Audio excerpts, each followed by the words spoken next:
Assalamualaikum warahmatullahi wabarakatuh. Kami dari kelompok 5 akan menjelaskan atau mempresentasikan tentang flow measurement. Ini ada anggota-anggota dari kelompok kami. Yang pertama Muhammad Pakan Zakwan, yang kedua Muhammad Taufik Maulana, yang ketiga Noval Nur Saifullah, dan yang terakhir adalah saya sendiri, Nova Rusti Said.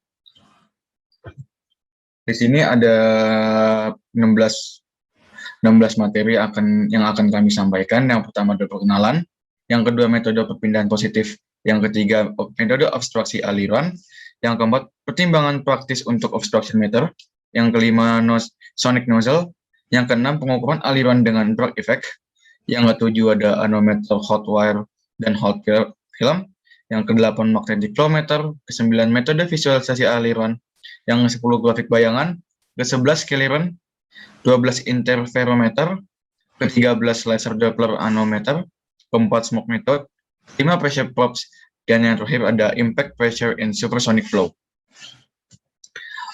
Yang pertama, perkenalan yang akan disampaikan oleh teman saya sendiri, Noval Nur Saifullah. Tahap pertama yaitu perkenalan. Pengukuran aliran fluida penting dalam aplikasi mulai dari pengukuran laju aliran darah pada pasien Indonesia hingga pengukuran aliran oksigen cair dalam roket. Banyak proyek penelitian dan proses industri dibantu pada pengukuran aliran fluida untuk meraba-raba data penting untuk analisis dalam beberapa kasus presisi ekstrim diperlukan dalam pengukuran aliran. Sementara dalam kasus lain hanya pengukuran minyak mentah yang diperlukan. Pemilihan instrumen yang tepat untuk aplikasi tertentu diatur oleh banyak variabel termasuk biaya. Bagi banyak operasi industri, keakuratan pengukuran aliran fluida secara langsung terkait dengan keuntungan. Contoh sederhananya adalah pompa bensin di stasiun layanan lingkungan. Contoh lainnya adalah air yang shutter di rumah, perangkat pengukuran laju aliran sering membutuhkan tekanan yang akurat dan pengukuran ulang temperatur untuk menghitung output instrumen. Tujuan dalam bab ini adalah untuk menyajikan diskusi luas pengukuran aliran dan untuk menunjukkan prinsip-prinsip operasi sejumlah perangkat yang menggunakan. Lalu melaju ke bab kedua, itu metode perpindahan positif. Positive displacement flow meter merupakan metode atau peralatan mekanis yang digunakan untuk mengukur laju aliran volumetric fluida, atau bisa dikatakan juga metode yang digunakan untuk mengukur flow rate gerakan fluida dengan membagi suatu ruangan media yang tetap dengan volume yang terukur. Positive displacement flow meter biasa digunakan untuk aplikasi di mana akurasi tinggi secara konsisten tidak masuk dalam aliran stabil. Flow meter perpindahan positif umumnya digunakan untuk aplikasi tersebut di mana akurasi tinggi secara konsisten tidak masuk dalam kondisi aliran stabil. Perangkat perpindahan positif yang khas adalah meteran air rumah yang ditunjuk pada gambar di bawah. Gambar yang pertama yaitu rotating disk meter dan gambar kedua itu rotary fan flow meter. Notes untuk gambar pertama, notes memberikan indikasi langsung dari volume cairan yang telah melewati meteran. Indikasi aliran volume diberikan melalui pengaturan gearing dan register yang terhubung ke disk yang berbentuk kacang. Meteran rotating disk dapat memberikan pengukuran yang andal dalam 1% selama jangka waktu yang lama. Misalnya dari perangkat perpindahan positif adalah rotary fan meter, seperti yang ditunjukkan pada gambar di bawah ini. Gambar tersebut merupakan Lobel Infrared Flow Meter, baling dari Lobel Infrared Flow Meter menggunakan bekas hingga terus mempertahankan kontak dengan casing meteran. Sejumlah cairan tetap terperangkap di setiap bagian saat film eksentrik berputar, dan cairan ini akhirnya menemukan jalan keluar dari pintu keluar. Register yang sesuai terhubung ke poros film eksentrik untuk merekam volume cairan yang dipindahkan. Uncertainties meter rotary fan adalah dari urutan 0,5%. Dan meter relatif tidak sensitif terhadap viskositas karena baling-baling selalu mempertahankan kontak yang baik dengan bagian dalam casing. Lalu melaju ke bab selanjutnya, yaitu bab ketiga, metode obstruksi aliran.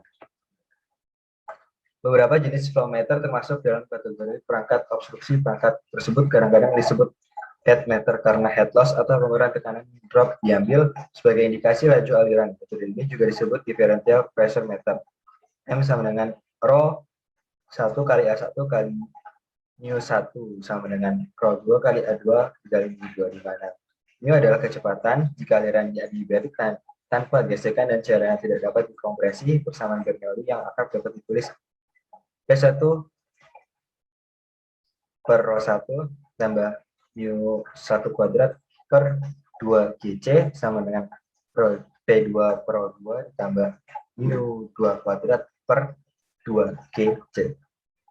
P1 sama dengan P2 menyelesaikan persamaan 1 dan 2 dan secara bersamaan memberikan penurunan tekanan sehingga P1 min P2 sama dengan mu 2 kuadrat rho per 2 GC dikali dikali 1 min A2 per A1 per.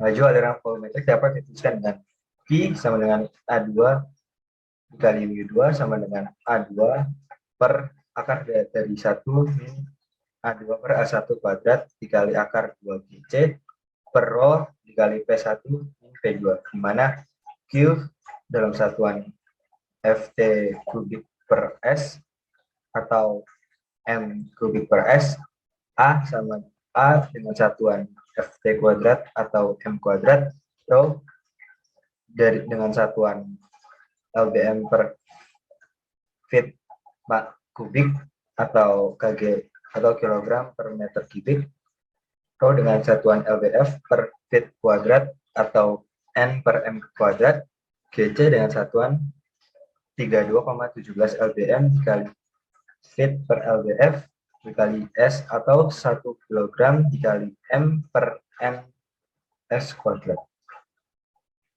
Lalu rumus selanjutnya itu M kuadrat itu sama dengan 2 GC A2 kuadrat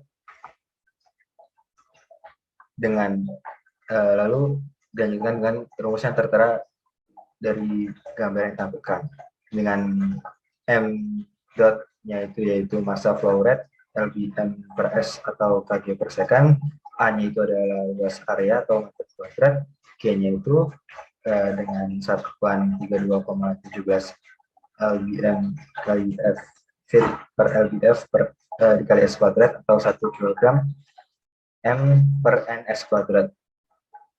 Lalu rho-nya itu dengan satuan Pascal, R-nya itu yaitu gas konstan, dan T-nya itu adalah absolute temperatur dengan satuan Kelvin. Berikut merupakan skematik dari obstruction meter. Yang pertama adalah Venturi yang seperti tertera pada gambar A, itu. Lalu yang kedua yaitu flow measure seperti yang tertera pada gambar B, dan yang ketiga adalah O device yang tertera pada gambar C. Nah, ini merupakan insertion permanent pressure gauge yang tertulis pada tabel berikut. Lalu lanjut ke bab selanjutnya, yaitu pertimbangan praktis untuk obstruction method. Pembangunan metode obstruksi telah distandarisasi oleh American Society of Mechanical Engineers. Proporsi yang direkomendasikan dari tabel Venturi seperti tertera pada gambar berikut.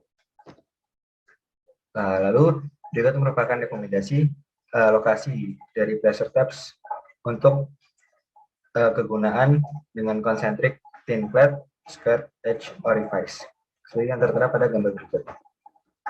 Lalu berikut merupakan grafik dari flow coefficient per concentric orifice in pipes yang tertera pada gambar berikut. Nah, berbagai koefisien aliran diplot sebagai fungsi bilangan Reynolds yang didefinisikan dengan RE sama dengan rho mu m D per mu dengan keterangan rho-nya itu densitas, mu-nya itu viskositas, UM-nya itu adalah kecepatan aliran rata, D-nya itu adalah diameter bagian tertentu dengan bebas ditentukan. UM dapat dihitung dari aliran massa menurut M sama dengan rho mu m dikali AC, di mana AC adalah luas penampang aliran di mana mu m diukur. Untuk penampang lingkaran AC sama dengan Pi dikali D kuadrat per 4. Lalu selanjutnya dilanjutkan oleh teman saya. Terima kasih. Baik, berikutnya adalah tentang sudut tajam. Nah, kita laju aliran itu cukup tinggi, itu ada perbedaan tekanan yang bisa cukup besar dan bersamaan. Kondisi aliran itu didapatkan dari area aliran minimum. Pada kondisi ini, aliran dapat dikatakan tersedak atau sedikit terhambat aliran. Dan laju aliran mengambil nilai masuknya untuk kondisi masuk. Untuk gas ideal dengan panas konstan, aliran dalam keadaan tersedak tersebut dapat diaplikasikan dengan keadaan isentropik dengan rasio P2 per P1 dan keadaan kritikal sama dengan 2 per lambda plus 1 pangkat lambda per lambda min 1. Nah, rasio tersebut itu disebut rasio critical pressure. Nah, rasio critical pressure ini kalau dimasukkan ke persamaan kondisi tekan tetap dan panas spesifik, dia menghasilkan persamaan laju aliran massal fluid yang terdapat pada layar. Nah, persamaan di atas itu digunakan pada nozzle ketika diketahui rasio tekanan P1 per P2 kurang dari nilai kritikal. Nah, kondisi tersebut itu membuat pengukuran jadi lebih mudah. Nah, ini tuh adalah keunggulan dari sistem nozzle yang digunakan sebagai alat ukur aliran gas. Nah, tapi penurunan tekanan yang besar itu harus ditoleransi dengan metode tersebut. Perangkat penghalang aliran tersebut itu perlu digunakan yang namanya keran tekanan dinding. Nah, pengukuran dengan keran tekanan dinding ini bisa pada beberapa faktor yang mempengaruhi. Nah, umumnya diameter dari keran tekanan itu harus lebih kecil daripada diameter pipa tersebut. Gitu ya. Nah, lalu ada pengukuran aliran dengan drag effect.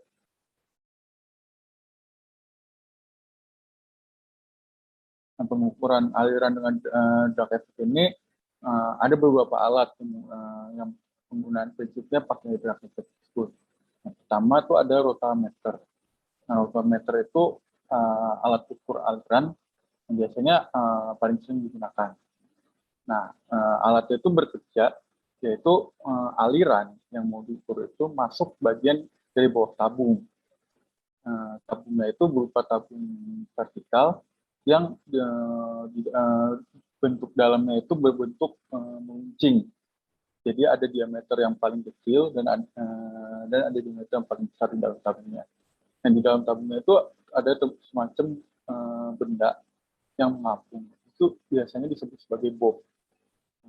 Bobnya ini nanti akan terangkat oleh aliran yang ada di dalam tabung tersebut. Nah, perpindahan bobnya ini itu jadi acuan atau indikasi dalam pengukuran.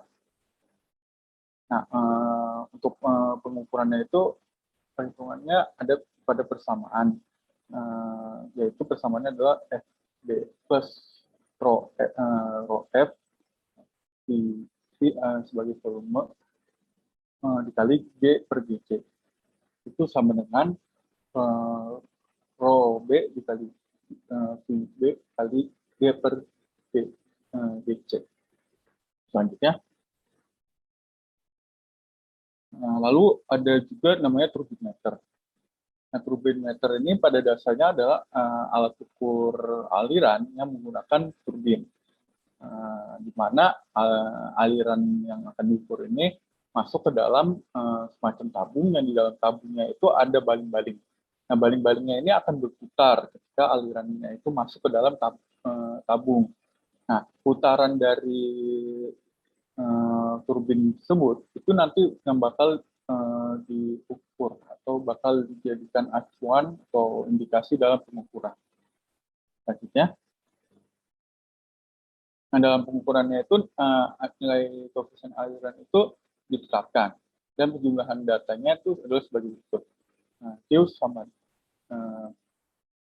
Q atau penjumlahan itu atau jumlah frekuensi aliran itu sama dengan F per K. Nah, F-nya itu adalah frekuensi dari putaran turbin. Nah, sedangkan K-nya itu adalah koefisien. Koefisien alirannya itu bergantung pada laju aliran dan viskositas kinematik dari aliran. Selanjutnya, Lalu ada yang namanya Vortex Shading Flowmeter. Nah, Vortex Shading Flowmeter ini bekerja dengan cara udara masuk itu ke dalam tabung. Yang di dalamnya itu kayak ada semacam berita yang sedikit menghalangi aliran di dalam tabung. Nah, frekuensi vortex shading ini berbanding lurus dengan kecepatan cairan. Nah, ada kayak semacam sensor di alat ukurnya itu namanya sensor piezoelektrik. Nah, dipasang di dalam vortex shader ini untuk mendeteksi vortisitas dan rangkaian amplifikasi berikutnya yang bisa digunakan untuk menunjukkan apa aliran sekat atau aliran total selama interval waktu yang dipilih. Nah, alat ukurnya itu dikalibrasi sebelumnya oleh manufaktur yang buat vortex shading flowmeter ini dengan menyesuaikan ukuran pipanya. Biasanya alatnya itu kurang cocok untuk digunakan cairan yang viskositasnya itu terlalu tinggi. Selanjutnya,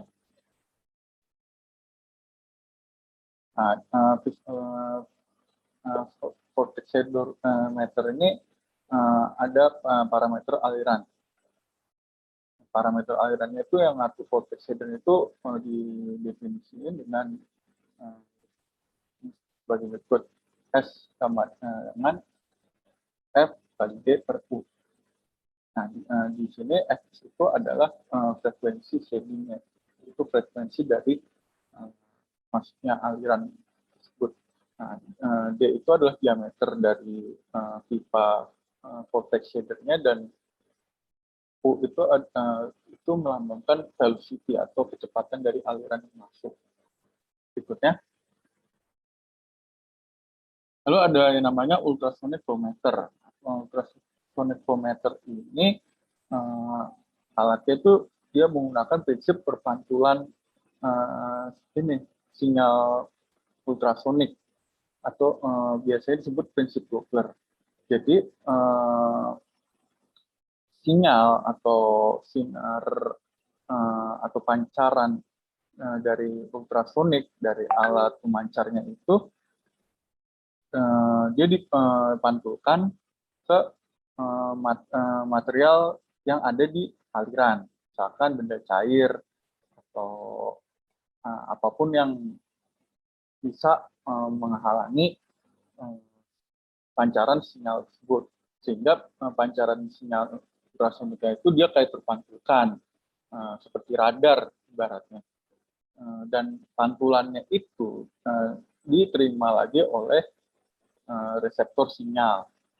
Nah, pantulannya itu yang akan dijadikan sebagai indikasi dalam pengukuran. Selanjutnya, lalu ada juga laminar flowmeter. Nah, kalau aliran di saluran itu bersifat laminar, nah laju aliran volumeter itu terpengaruh dengan penurunan tekanan. Nah, di bawah ini itu adalah persamaan dari aliran laminar tersebut. Nah, apabila aliran laminar itu bisa dipastikan, laju aliran itu jadi fungsi langsung dari perbedaan tekanan. Nah, kalau tabungnya itu cukup kecil, nah, aliran laminarnya itu sudah bisa diatur. Saat terdapat kehilangan masuk dan keluar yang terjadi pada rangkaian tabung. Nah, kehilangan itu bergantung pada konfigurasi geometrik partikular pada rangkaian tabung dan instalasi tabung tersebut. Selanjutnya, nah, berikutnya itu adalah anemometer, hot wire, dan hot film. Nah, anemometer hot wire itu alat ukur yang biasa digunakan untuk aplikasi penelitian dan untuk pelajari secara cepat kondisi aliran yang beragam. Nah, pada dasarnya alat ini itu adalah sebuah kapat yang dipanasi dengan listrik dan diletakkan pada aliran lurus. Nah, laju perpindahan panas dari kawat itu bisa dinyatakan dalam bentuk persamaan seperti berikut. Q sama dengan A plus B kali Q pangkat 0,5 dikali T omega kurang T infinite. Di mana T omega itu ada menunjukkan temperatur kawat. Nah, T infinite ini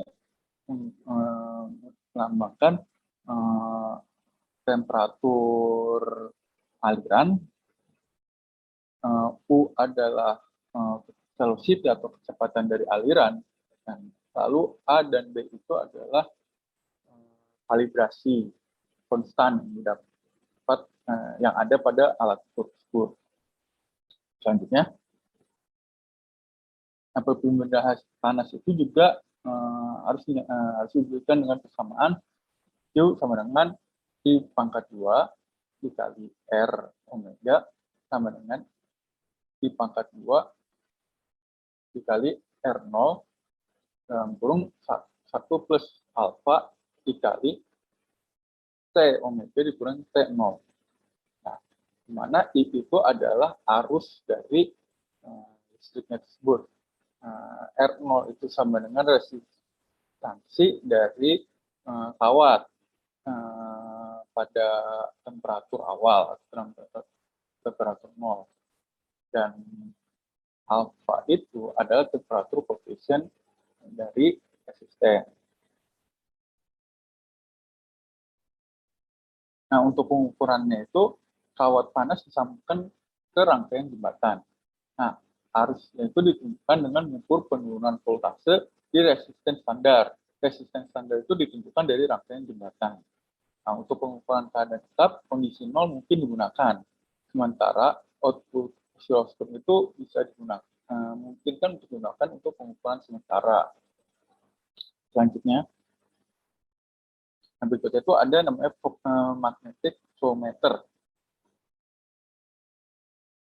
Nah, karena fluida itu mewakili konduktor yang bergerak, nah, akan ada voltase yang diinduksi. Itu berdasarkan persamaan E sama dengan B dikali L dikali U dikali 10 pangkat 8 V. Nah, di mana B itu adalah flux magnet berdasarkan hukum Gauss, U itu adalah kecepatannya dari ini konduktornya itu, dan L itu adalah panjang dari konduktor. Nah, panjang dari konduktor proporsional itu terhadap jadi panjang dari konduktor itu proporsional terhadap diameter tabung, dan kecepatan itu proporsional terhadap kecepatan aliran rata-rata. Nah, keduanya itu dapat dijadikan sebagai indikasi dalam kecepatan aliran. Lanjut. Nah, untuk magnetic flowmeter itu ada 2 tipe yang biasanya digunakan secara umum atau secara pasaran. Nah, tipe yang pertama itu dia punya pipa yang bersifat non-konduktif dan digunakan untuk aliran yang konduktivitasnya itu rendah, seperti contohnya itu air. Nah, elektroda itu dipasang sehingga rata dengan linear non-konduktor dan membuat kontak dengan fluidanya itu. Dan magnet yang bersifat bolak-balik biasanya digunakan dengan alat pengukuran ini karena outputnya itu rendah dan perlu amplifikasi. Nah, magnetic flowmeter yang kedua itu biasanya aliran konduktivitas yang diukurnya itu tinggi. Contohnya itu kayak logam cair, timpa stainless steel itu dipakai dalam alat ini dengan elektroda pasang di luar pipa dan secara diametral itu berlawanan satu sama lain.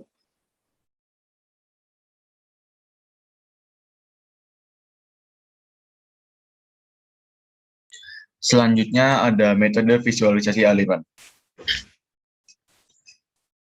Oke, aliran fluida merupakan subjek yang rumit dengan banyak area yang belum menghasilkan teknik analisis yang tepat. Aliran fluida biasa bisa dianalisis dengan teori, komputasi numerik, dan eksperimen. Visualisasi merupakan salah satu asal banyak indera eksperimental buat mensurvei atau mengukur aliran fluida yang umumnya tidak terlihat sebab transparansinya. Dengan menerapkan metode visualisasi aliran, pola aliran dirancang terlihat dan dapat diamati secara langsung atau direkam dengan menggunakan kamera. Metode visualisasi di sini menggunakan metode optik yang menawarkan keuntungan bahwa ketika dijalankan dengan benar tidak menggunakan aliran fluida dan dengan menggunakan alat tambahan kepada eksperimen untuk digunakan dengan perangkat pengukuran lainnya. Pada gambar sebelumnya, ditunjukkan bahwa sudut refleksi untuk gradien densitas kecil diberikan sebagai epsilon sama dengan lambda per N1 dikalikan dengan dN per dy, di bawahnya dengan y sama dengan y1, atau sama dengan L beta per rho s dikalikan dengan d rho per dy, y sama dengan y1, di mana L merupakan lebar median aliran, rho adalah densitas fluida lokal, rho s adalah kerapatan referensi yang biasa diambil pada kondisi standar, dan N merupakan indeks bias. Persamaan di atas juga merupakan defleksi sudut sinar cahaya epsilon yang sebanding dengan gradien densitas aliran. Di sini terdapat rumus yaitu N sama dengan dalam kurung 1 plus beta dikalikan dengan rho per rho s ditutup kurung dikalikan dengan N1. Beta adalah konstanta tak berdimensi yang memiliki nilai sekitar 0,000292 untuk udara, dan N1 adalah indeks bias di luar medan aliran dan dapat diambil sebagai hampir satu kesatuan. Di gambar di atas merupakan pelepasan tegangan sirkuit yang digunakan dalam teknik gelembung nitrogen. Tegangan input variabel dari 10 hingga 250 V disediakan dan disearahkan di sirkuit dioda. Relay digunakan untuk mengisi dan melepaskan kapasitor secara periodik, dan resistor variabel disediakan di sirkuit pengisian untuk menyetel sistem agar kinerja optimal untuk setiap diameter kawat dan kondisi aliran. Selanjutnya ada grafik bayangan. Shadow graph atau grafik bayangan adalah bentuk paling sederhana dari sistem optik yang cocok untuk mengamati aliran yang menunjukkan variasi densitas fluida. Pada prinsipnya, sistem tidak memerlukan komponen optik apapun kecuali sumber cahaya dan bidang program untuk memproyeksikan bayangan bidang kepadatan yang bervariasi. Efek bayangan didapatkan karena sinar cahaya dibiaskan secara refraksi, sehingga posisi di bidang perekaman pada mana sinar yang tidak dibelokkan akan tiba kini permanen gelap. Di ketika yang sama, posisi pada mana sinar yang dibelokkan tiba tampak lebih terang daripada lingkungan yang tidak terganggu.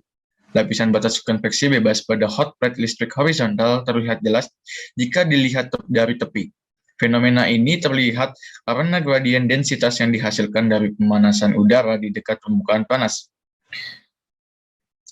Jelaslah bahwa shadow graph bukanlah metode yang cocok untuk pengukuran kuantitatif densitas fluida. Bagaimanapun, shadow graph adalah metode yang nyaman untuk mendapatkan survei cepat dari aliran di mana kerapatan berubah. Ini berlaku khususnya untuk aliran gas yang dapat dimampatkan dengan gelombang kejut yang dapat dianggap sebagai perubahan densitas gas dengan perubahan kelengkungan profil densitas yang sangat intens. Selanjutnya ada scalarian. Berbeda dengan shadow graph, scalarian merupakan perangkat yang menunjukkan gradien densitas. Gambar di samping menunjukkan cahaya dari sumber celah AB dikromasikan oleh lensa L dan difokuskan pada bidang 1 pada bagian pengujian. Setelah cahaya melewati lensa I, maka bayangan terbalik dari sumber pada bidang fokus 2 dihasilkan. Pada lensa L3, kemudian memfokuskan gambar bagian uji pada layar bidang ketiga. Pada gambar B, total tinggi gambar Y adalah Y, dan bagian yang tidak dicegat oleh tepi pisau Y1. Dengan demikian, penerangan umum pada layar I sebanding dengan Y1. Perpindahan sudut pensil cahaya pada bidang I adalah epsilon. Ini menghasilkan defleksi vertikal pada bidang 2 dari sigma Y sama dengan F2 dikalikan dengan epsilon, di mana F2 adalah jarak fokus lensa L2. Kontras pada setiap titik pada layar dapat didefinisikan sebagai rasio perubahan proporsional dalam iluminasi terhadap penerangan umum, atau rumusnya adalah C sama dengan sigma I per I sama dengan sigma Y per Y1 sama dengan F2 dikalikan dengan epsilon per Y1. Defleksi sudut yang diberikan pada rumus pengukuran aliran magnetik, sehingga dapat dituliskan dengan C sama dengan F2 dikalikan L dikalikan dengan beta per Y1 dikalikan dengan rho S dikalikan dengan D rho per dy CD. Selanjutnya adalah interferometer. Interferometer adalah keluarga sistem optik yang dapat disesuaikan untuk sebagai aplikasi seperti sensor untuk mengidentifikasikan patogen, mendeteksi modifikasi cairan karena polutan atau penipisan oksigen, atau penyimpanan yang disebabkan oleh atmosfer. Interferometer Max-Richter merupakan instrumen yang paling tepat untuk visualisasi aliran. Bagaimanakah mereka bekerja? Pada dasarnya, interferometer membagi berkas cahaya atau biasanya laser menjadi dua komponen, yaitu ada berkas frekuensi dan juga sinar penginderaan. Balok frekuensi akan berjalan tanpa perubahan melalui jalur optik. Sinar penginderaan akan melakukan perjalanan melalui jalur optik yang berbeda dan akan dipengaruhi oleh perubahan jalur optiknya. Balok-balok tersebut kemudian digabungkan kembali pada sebuah layar, dan interferensi dari kedua berkas tersebut akan menciptakan pola interferensi. Sebagai contoh, pada gambar di samping, jika densitas di bagian uji pada balok 1 berbeda dengan balok 2, maka akan ada perubahan sifat bias media fluida. Jika media di bahan uji memiliki sifat optik yang sama dengan media dalam balok 2, maka tidak akan ada pergeseran pinggiran kecuali yang dihasilkan dari susunan geometris peralatan. Pergeseran pinggiran ini dapat dinetralkan dengan gerakan yang tepat dari cermin dan plat membagi. Lalu munculnya pinggiran pada layar mungkin berhubungan langsung dengan perubahan kerapatan di medan aliran dalam seksi uji. Perubahan jalur optik bagian uji dihasilkan dari perubahan bias indeks adalah sigma L sama dengan L dikalikan dengan N dikurang N0, di mana L merupakan ketebalan medan aliran di bagian uji. Selain itu, dengan menggunakan persamaan indeks bias pada metode visualisasi aliran, maka perubahan jalur optik mungkin terkait dengan perubahan densitas gas dengan sigma L sama dengan beta dikalikan dengan L dikalikan dengan rho per rho 0 per rho S. Jumlah pergeseran pinggiran N kemudian diberikan oleh N sama dengan sigma L per lambda sama dengan beta dikalikan dengan L per lambda dikalikan dengan rho per rho 0 per rho S, di mana lambda adalah panjang gelombang cahaya. Dalam persamaan di atas tidak dicatat bahwa rho dikurang rho 0 bahwa mempresentasikan perubahan intensitas dari kondisi zero fringe. Subskrip 0 mengacu pada kondisi zero fringe, yaitu kondisi di jalur yang diikuti oleh balok 2. Selanjutnya akan dilanjutkan oleh teman saya. Baik, materi selanjutnya adalah laser Doppler anemometer. Anemometer laser adalah perangkat yang menawarkan keuntungan tanpa gangguan dari metode optik, sambil memberikan pengukuran kuantitatif yang sangat tepat dari fluktuasi turbulensi frekuensi tinggi. Next. Salah satu skema yang mungkin dari LDA ditunjukkan pada gambar 7.36a, sinar laser difokuskan pada elemen volume kecil dalam aliran melalui lensa L1. Agar perangkat berfungsi, aliran harus mengandung beberapa jenis partikel kecil untuk menyebarkan cahaya.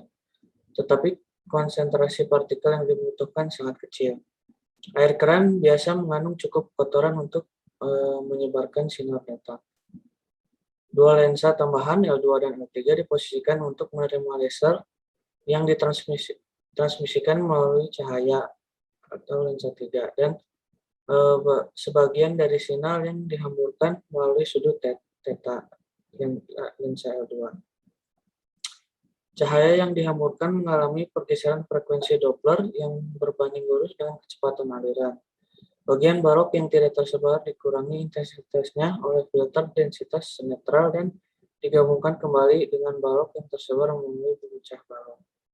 Perangkat laser anemometer harus dibuat sedemikian rupa sehingga sinar langsung dan sinar tersebar menempuh jalur optik yang sama, sehingga interaksi akan diamati pada tabung fotomultiplier yang sebanding dengan pergeseran frekuensi. Pergeseran ini kemudian memberikan indikasi kecepatan aliran. Untuk mengambil data kecepatan dari sinyal fotomultiplier, teknik elektronik yang agak canggih yang harus digunakan untuk pemrosesan sinyal.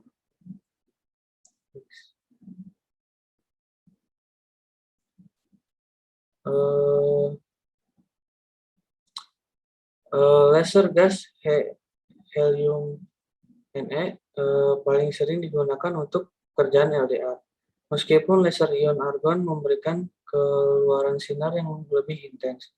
Laser HENE beroperasi pada panjang gelombang 632,8 nm dengan bandwidth sekitar 10 Hz.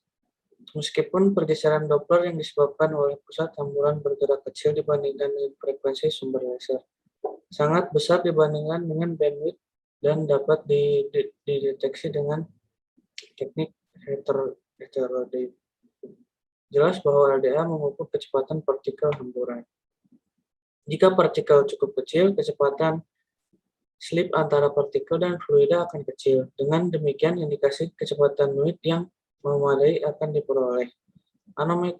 Anemometer laser yang mengukur lebih dari satu kecepatan akan diperoleh. Anemometer laser yang mengukur dari satu komponen kecepatan secara bersamaan telah dikembangkan. Next. Lalu selanjutnya ada smoke method. Metode ini terutama berguna secara kualitatif karena pengukuran langsung sulit diperoleh kecuali untuk fenomena khusus tertentu. Pada gambar 7.37 menunjukkan contoh sistem aliran di mana visualisasi asap digunakan untuk memverifikasi perhitungan analitis. Salah satu bahan bakar terbaik untuk menghasilkan asap tebal yang tidak beracun, tidak korosif adalah produk yang disebut jus kabut tipe 1964. Bahan bakar ini memiliki suhu didih sekitar 530 derajat Fahrenheit atau 276 derajat Celcius. Ini mengandung hidrokarbon minyak bumi dan dapat diperoleh dari sebagian besar rumah pasukan teater. Lalu ada pressure probes. Pengukuran ini mengabaikan variasi lokal kecepatan dan tekanan dalam saluran aliran dan memungkinkan indikasi hanya aliran total melalui penampang tertentu. Dalam aplikasi yang melibatkan situasi aliran eksternal seperti pengujian pesawat terbang atau terowongan angin, diperlukan jenis pengukuran yang sama sekali berbeda. Dalam hal ini, probe halus dimasukkan ke dalam aliran untuk mengukur tekanan statis dan stagnansi lokal. Dari pengukuran ini, kecepatan aliran lokal dapat dihitung. Next. Berikut ini adalah contoh dari foto asap menunjukkan efek aliran sekunder yang dihasilkan dari A. Lalu gelombang suara berdiri di dalam tabung B. Garis halus aliran untuk sistem di A. Untuk tekanan total, stagnansi isentropik dari ideal gas diberikan oleh persamaan P0 per P infinite sama dengan dalam kurung 1 plus gamma min 1 per 2 M kuadrat infinity dalam kurung tutup pangkat gamma per dalam kurung gamma min 1, di mana P0 adalah tekanan stagnansi, P infinite adalah tekanan statis aliran bebas, dan M infinite adalah angka Mach aliran bebas yang diberikan oleh M infinite sama dengan U infinite per A. Untuk menghitung A, dapat diperoleh persamaan A sama dengan akar gamma DC dikali R dikali T. Dalam tekanan dinamis, Q didefinisikan oleh Q sama dengan setengah rho U kuadrat infinity sama dengan setengah gamma P M kuadrat infinity.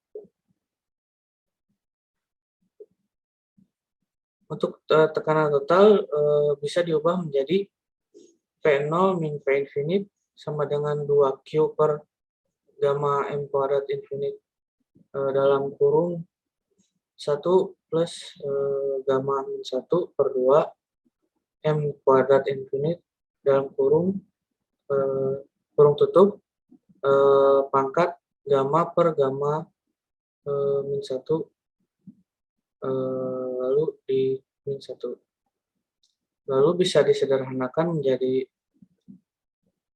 P0 min P infinite sama dengan 2Q gamma M kuadrat infinite dalam kurung 1 plus M kuadrat infinite per 4 ditambah 2 min gamma per 24 M pangkat 4 infinite ditambah seterusnya.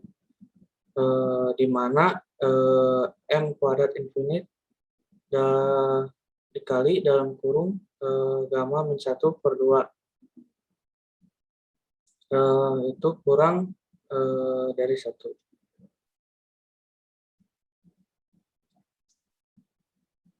Sebuah probe khas yang digunakan untuk penggunaan kedua tekanan statis dan gambar stagnasi adalah tabung pilot yang ditunjukkan pada gambar 7.40.